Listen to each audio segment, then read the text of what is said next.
This talk is called Learning to Love Copper Wire.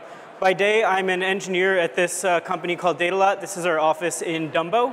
And actually, my colleague Elliot and I are going to talk a little bit about Datalot later. We have a call marketplace and run a call center and basically use Twilio every day. But today, I'm going to talk about how I use Twilio at home to let people into my apartment, which is very important. This is my apartment building. And actually, when I was first preparing for this talk, I came across this old brochure of my apartment building. The building was built in 1959. And kind of flipping through this, here's the list of amenities, from back then. And this specific amenity stood out to me. My building at the time had this very fancy intercommunication house telephone system. I have no idea what that is. But I think it means the intercom in the lobby. So I don't know how many of you have intercoms like this, but basically the way that this works in my apartment building is for someone to buzz up to my apartment, they press 0009, and a phone rings in my apartment building, and I press 9 to let them in. So this is hooked up to what looks like a regular wall jack in my apartment. But the difference between this and kind of, the phone jack in my parents' house or any one of those places where people still use landlines is that this phone jack has no dial tone and it doesn't make outbound calls. So it's not connected to the outside world. This is just like my apartment's internal analog phone system. Plugged into that is a cordless phone, regular cordless phone. And this is what I use to answer and press 9. So this is what I have. This is my very fancy technical schematic of my apartment building. There's the lobby intercom, and that's wired directly to the phone in my apartment where I can let people in.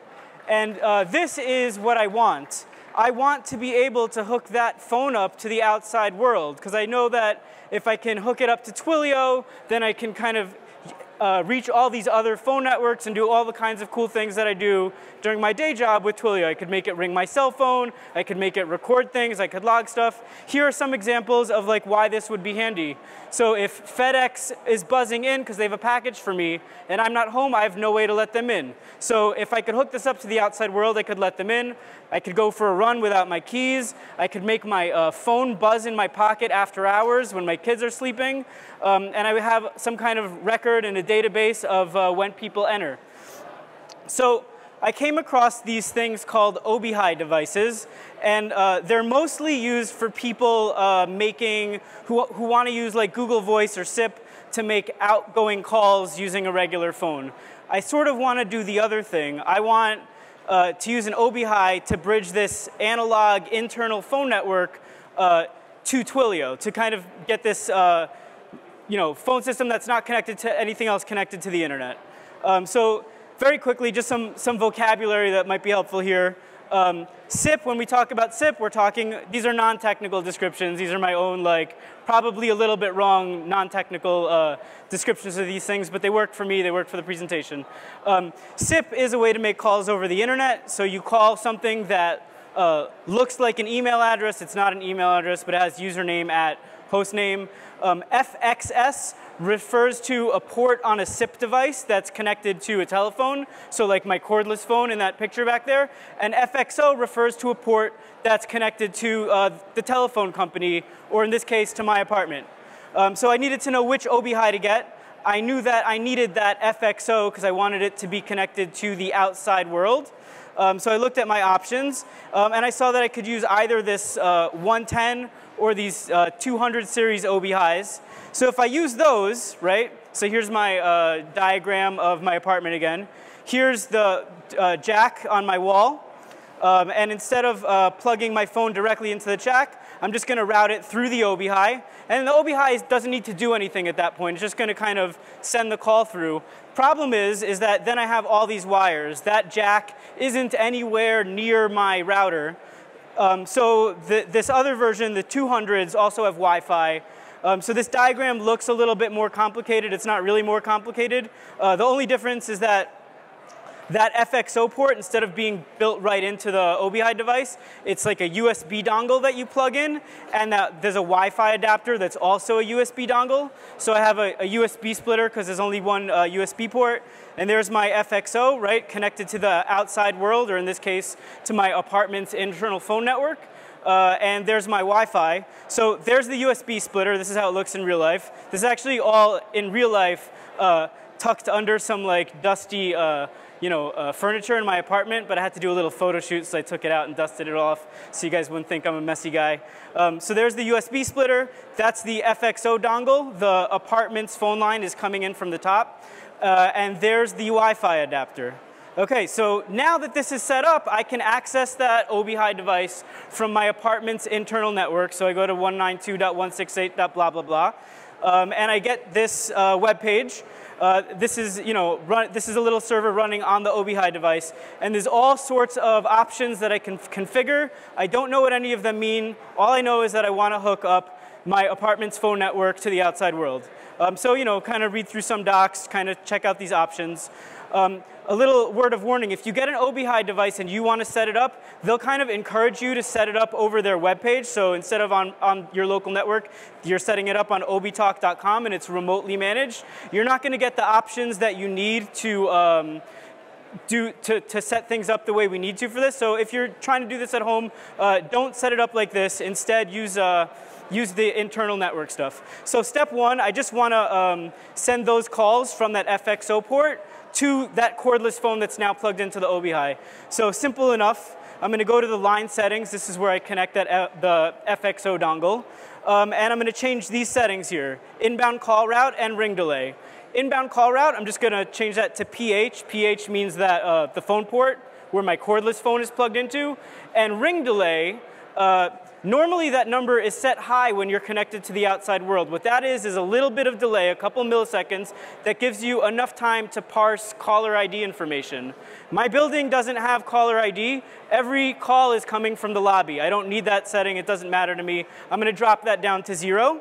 And now here's the development process for working on this stuff. I make some change, run downstairs to the lobby, beep, boop, boop, kind of on the lobby intercom, run back upstairs, and then ask my wife if she heard the doorbell ring. And in this case, she says no, and I am very upset. And this happens over and over and over. This is the entire development process for working on this. It's a good workout, not very efficient. There's no rapid deployment here, not very agile. The reason why I couldn't detect anything is because this is how ringing signal normally works with analog phones. There's a little sine wave with voltage that peaks at 90 volts.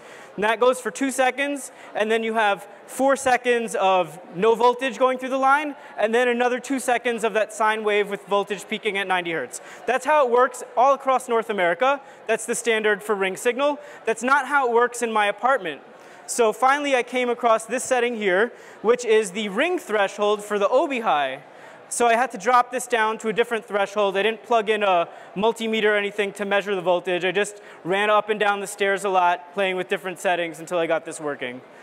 So this, I kind of, do this thing again, run downstairs, punch in some numbers in the lobby, run back upstairs, annoy my wife, and do this over and over and over. And finally, yes, success, I made a phone ring. I haven't added any value to this yet because it was plugged in directly and it worked fine, but now it's going through a box that does nothing. Yes, okay. So now I want to send those calls instead of to that phone port, I want to send them to the outside world, to Twilio. So I'm going to set up a Twilio SIP endpoint, foo.sip.twilio.com. I'm going to set up some kind of credentials, just a username and password. I'll leave the default voice URL for now that just says, congratulations, you got the thing working. And now I'm going to go to that inbound call route setting and change it from PH. So instead of going to the phone port, it's going to go to SP1. On the OBHI, that stands for Service Provider 1. There's all these different service providers you can configure. So, basically, here's how you can configure Service Provider 1. You tell it the SIP endpoint you're pointing to. You disable registration It's not going to work if you have registration enabled. So registration with SIP is basically a way to authenticate yourself ahead of time. So if registration worked, you said, this is who I am, here's my username and password, and then whenever you make a call, it already knows who you are. So the OB-High doesn't like if it tries to register and it fails. So registration is disabled, and then I'm going to configure that service provider one with my username and password. So now I'm going to test this. Instead of running up and down stairs, I have a little workaround. I'm going to pick up that cordless phone, which is plugged into the phone port, and I'm going to press, and that's that FXS port. I'm going to press 001, which on the OB-High says make a call through service provider 1, so make a call through Twilio, and just call the number 0. It doesn't even matter. And if this works, then I'll hear that default audio. And success, it works. Great, awesome. Now, time to try the same exact thing with running downstairs. So instead of through the FXS, I'm going to try this through the FXO. So now I have to go downstairs, and the configurations are the same. So this should work, but doesn't work. Disappointment. Why? I don't know exactly why, but I think it has something to do with kind of how this lobby system works, that there's some kind of answering machine detection, or it answers too fast, or somehow it knows there's not a human being answering. So I need to trick it so that it knows, so that it thinks a human being is answering the phone. I think this is sort of like a less obnoxious version of, you know, those answering machine messages where someone would be like, hey, what's going on? Oh, just kidding, this is a recording, leave a message, ha ha ha. So it's like that, but I'm only tricking a machine, not a person, so it's less annoying. All right, so let's say this is my TWIML that I'm having Twilio play. The problem is that this is going to pick up right away. And the OB-High doesn't like that. So instead, I'm going to add pause verb ahead of that. And that's just going to make OB-High ring for 5 seconds before Twilio answers. Plus, I'm also going to add a couple W's here before the digit. So after it answers, every W in that TWIML syntax is half a second. So it's going to wait 5 seconds before answering and wait 2 seconds. Every W is half a second. It's going to wait 2 seconds before playing the 9. All right, got it. That worked. Great. But while this works now, so you can kind of send your OB-High calls directly to Twilio, when I first started playing with this stuff, it didn't work. So here's why it didn't work. And I'm not sure why it works now. I'm not sure who fixed what on their end. But it has to do with SIP authentication. So here's what I was doing. I was testing those credentials. Both on my OB-High box, I had my username and password. Both my OB-High and my computer were behind the same router, using the same credentials, making calls to the same SIP endpoint. And the SIP client on my computer was working, but the OB-High wasn't. So frustrating. And you know, there's where your credentials are set up. So to understand that, we just got to understand a little bit about SIP authentication. SIP uses something called digest authentication, which is a little bit different from the basic authentication that you're used to. With basic authentication, you're sending a username and password in clear text to a server. Your server looks up a hashed version of the password, and then compares the hashed version of the password you sent in clear text to the hashed version stored on the server. So that's fine, but with SIP, there's a lot of ways to sniff out those SIP packets. So SIP uses digest authentication. So on the client end, you take the username and the password and some special sauce, and those are hashed. That hash is sent to the server. The server does the same sort of hashing algorithm and compares those two hashes. So the difference here is that your password isn't sent in the clear, it's sent securely. Your password in the database is encrypted, but it needs to be unencryptable so that you can do that more complicated hash comparison stuff. And there's some sauce in there so that you're not just so that these hashes are different every time for different calls. There's a slightly more secure version of this where there's a pre-computed hash stored in your database instead of the reverse unencryptable password. But that doesn't matter because that pre-computed hash, if someone gets their hands on that, they could also kind of pretend that they're you when making SIP calls. So it's not perfect. So now to this sauce. What is in the sauce? What is in the sauce? Organic tomatoes, extra virgin olive oil. Really, the sauce contains some attributes of your call that are unique. These things. So I was looking, when I was kind of diving down this rabbit hole, trying to figure out why this worked on the SIP client on my Mac. I'm using a client called Blink versus my OBHI box. The one difference that I found that stood out to me was the call ID, which is just some element of this sauce that makes the hash unique. So the call IDs on my OBHI box kind of looked like a URL, while the call IDs from my SIP client on my computer were just some string. I think what was happening, and I kind of found references to this on some message boards, was that either the OBHI or Twilio, someone was trying to parse that URL and figure out where 192.168.2.2 was from and turn that into a different address. So those two hashes weren't matching. This wasn't a rabbit hole I wanted to dive down. I don't want to look at SIP headers. It's kind of not what I enjoy doing. So instead, I changed the authentication method in Twilio to use IP-based authentication. Problem with this is that that's my apartment's IP, and that IP can change at any moment. So there's a chance that when I'm trying to buzz someone in or buzz myself in remotely, if that IP changes, we're not going to be able to get in. So clearly, the solution to this is to build a SIP proxy from scratch. So that's what I did. How to build a SIP proxy. OK, so just the idea here is that we're going to, on the OBHI, instead of sending those SIP messages to Twilio, we're sending them to our server. Our server is going to handle the authentication and then pass the call along to Twilio. And Twilio, the IP address of the server is whitelisted on Twilio's end. Right, we handle authentication. A server with a dependable IP address is like $5 a month. We're using Twilio's IP-based credentials. So there's this great node.js library that this guy wrote, and I wrote a little wrapper around that to make it super easy to build a node proxy. So I'm going to show you how that module works. You can just download it and install it, and then kind of write your own wrapper to make your own proxy. So first of all, we're going to include that sip.js module. There's just a couple little libraries and helper libraries. And this is our proxy object that we're going to use when we build our app. And we're just going to pass that digest context is just some sauce. We're passing some unique string into it. We're going to pass the SIP URL that we're forwarding these calls to. And we're going to pass a function. And that function is, you give it a username, and it's going to return your password. And that's where the digest authentication magic happens. So once it's all configured, this proxy should just send calls along.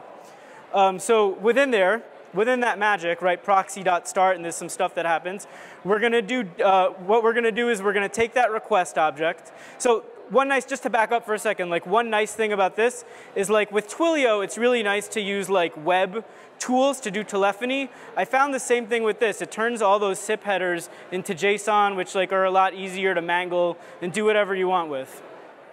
So this SIP proxy gets a request. That's our queue.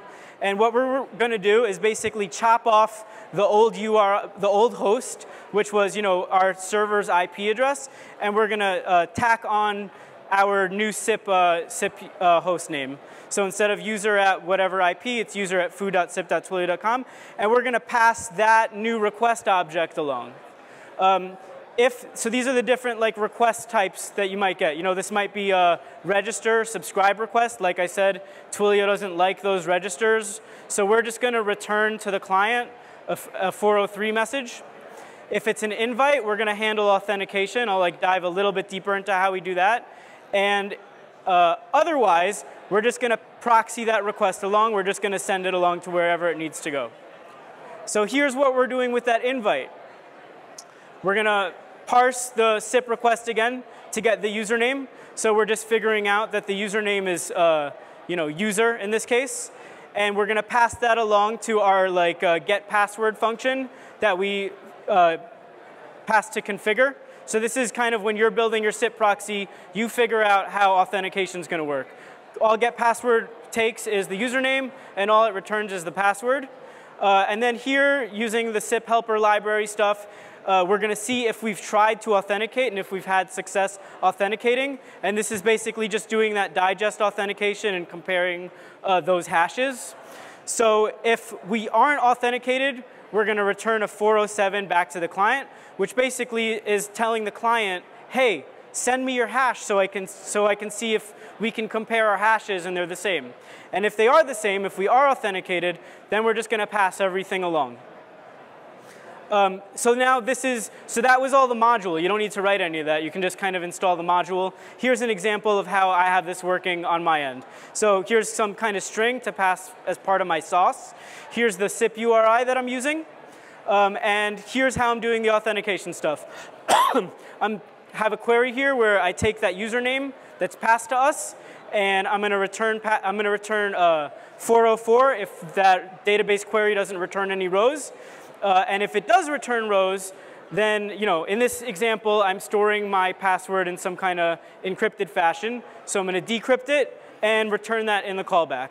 So this is all you need to make your own proxy, which you don't need because this all works now without a proxy. But the proxy does have some nice little bonus features. All right, so this works. One of the bonus features is that now, instead of putting in some ugly IP in here, or instead of putting in foo.sip.twilio.com, I can put in my own vanity URL. I have my SIP endpoint. I can make it whatever I want. You just point an A record from your DNS to your proxy server's IP address. So I looked around, tried to find a good, nice-looking URL that I could register. I didn't even know .000s were a thing, but apparently they are. So I registered ding.000. And I told this to a friend of mine, and he said, OK, dingo, like dingo, maybe it's pronounced dingo, right? It's like a dingo. And I was like, yeah, this is great. And the tagline could be like, a dingo ate my doorbell. I don't know. So now I have this SIP proxy set up with my own vanity URL. So, and this is going to do authentication and forward those calls along to Twilio. So now I want to send calls to both Twilio and that cordless phone, both to the service provider one on the OB-High and to the phone port. So that's as easy as with this inbound call route, just putting both destinations in there. There's a lot of other things you can configure in there. You can have it go to one route or another based on caller ID. You can have it start calling one with a delay, and you call the other one right away. But for this example, I'm just going to forward to both of these spots at the same time. So here's what's happening. So my lobby, that call comes in, hits the OB-High in my apartment. That OB-High hits that analog phone plugged in and also goes through the internet, goes through my SIP proxy, hits Twilio, and then Twilio has some TWIML, and that TWIML, what I want it to do is just make 2 cell phone rings. Let's just say my cell phone and my wife's cell phone. So there's a problem, though. If this is the TWIML that I use, and my phone is off or more likely out of battery because I never charge it, it's going to answer right away. And when it answers right away, those other 2 phones are going to stop ringing. The cell phone B is going to stop ringing because Twilio says, hey, cell phone A answered. And that analog phone is going to stop ringing because as far as the OB-High is concerned, Twilio answered, service provider 1 answered. So I can't use that number dial Twilio stuff. What I instead need to do is when someone rings, I render TWIML that just adds that ringing call to a queue. And then I'm going to call those 2 cell phones programmatically with the REST API. And when one of those phones answers, we're going to render TWIML that says, hey, press 1 if you're not Adam's voicemail to talk to the lobby. And then if I press 1, then we're going to render some TWIML that bridges us to the lobby. So in this example, cell phone A has answered. It's playing the voicemail message. But the analog phone and cell phone B continue to ring until cell phone 1 answers. And at the time that cell phone 1 answers, we can programmatically stop cell phone B. And analog phone is just going to stop on its own because the OB-High sees that Twilio answered. Still a problem. that analog phone, if I answer it, I don't want to press 1 there. There's no chance that it's going to be voicemail or whatever. That's the lobby in my building. I want that to behave exactly as it was before. So when you answer that, I don't want these other 2 cell phones to ring because there's no way to connect them to the lobby anymore. We're connected to the lobby through that analog phone plugged into the OBHI. So with our proxy code, we're going to add one more method called onCancel. And this is basically if the OBHI sends Twilio a cancel request, which basically it's going to send when we answer that analog phone, it's going to run some other code that'll let us stop the cell phones from ringing. So this is all it's doing. If we get a cancel, this is where we're handing that register, subscribe, invite. If we get a cancel in our header, we're just going to return that call ID, which is something in the SIP headers. And then in our actual app, we're just going to kind of keep track of call IDs and SIDs and make sure they match. And we know what the SIDs of the cell phone calls are and how they map to the call IDs from the lobby. And that allows us, because both of these things are exposed in the Twilio request. And that allows us to do this. When that analog phone answers, at the same time, the OBHI is going to send a cancel request to our proxy server. Our proxy server is keeping track of those SIDs, and we're going to programmatically stop the ringing of cell phone A and B by making these REST requests through Twilio. Okay, so now we've got kind of a whole bunch of insight. We can log all this stuff. But still, if someone picks up that cordless phone, right now I have no way of knowing if they've pressed 9 or not. And I would like to know because I don't know why. It's my apartment. It's like only me and my wife. Who really cares? But this is like an interesting exercise in figuring out like how can I get insight into that. So I can go to this local IP address and get some ugly HTML. I could probably parse it and get some kind of call history about what's going on. But this is my local OBHI server in my apartment. It kind of defeats the whole purpose of having a hosted server handling most of this logic. I can even get this through the local address in XML format. But that's not really what I want. I want this server to be able to kind of be the brains behind all this. So in the OBHI configuration, there's actually this syslog stuff. Syslog is basically like a standard format for sending your logs to remote servers. So I'm going to make a syslog server in Node and parse the OBHI's syslog messages. This is how you write a syslog server in Node. It's really easy. It's like 6 lines of code.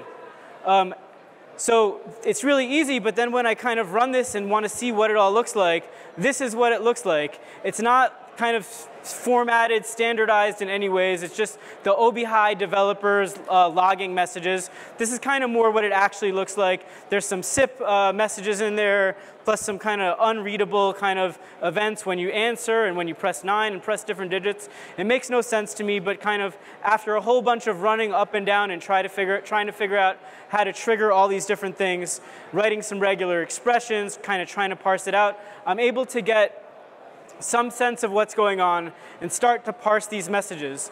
So now my server, my $5 a month server, is not only a SIP server, it's also a syslog server, and it's also starting to store all of these events, what's going on. And now I have a clear paper trail of which number answered, which number pressed 9, did they answer, did they not, kind of all this stuff. And I can start to build this out into kind of more of a full-fledged service. So those are kind of the next steps, but there's actually some other funner next steps. So this is in my lobby, right above that intercom. There's also a video camera. I think it would be cool to, when someone is buzzing up, also kind of somehow take a picture from the video camera and like text that picture over MMS to these cell phones so you can see who's in the lobby, or maybe do something with this video stuff now, I don't know. So that's idea number 1. Idea number 2, this is not my lobby, this is my elevator. And this is the emergency intercom in the elevator. This emergency intercom actually has a phone number. And sometimes people call the wrong number, and you'll be standing in the elevator, and someone will be like, hey, is John there? Is Sarah there? And I'm in the elevator. I don't know what to say to this person. But I think if I can figure out what the phone number is to that, I can write a Twilio app, and then whenever I want, push a button and pump elevator music into the elevator in my lobby, which would be pretty sweet. I think it'd also be fun to kind of build this out and open source it so that everyone who has this weird buzzer system that's only specific to my apartment building can kind of, fork this open source app. And I think there's one other engineer in my apartment building that I've talked to. But I don't know, whatever. I think I'll build it out anyways. Some credits that vintage real estate brochure collection is super interesting. There's some good explanations of how analog ringing is detected. That guy whose name I can't pronounce, his SIP module that I just wrapped stuff around is really awesome. And a friend of mine made that Dingu logo, which is really cool. If you have feedback about this talk, you can text it. The code is @T06. Thanks. Follow me on Instagram, because I need more Instagram followers. Thank you.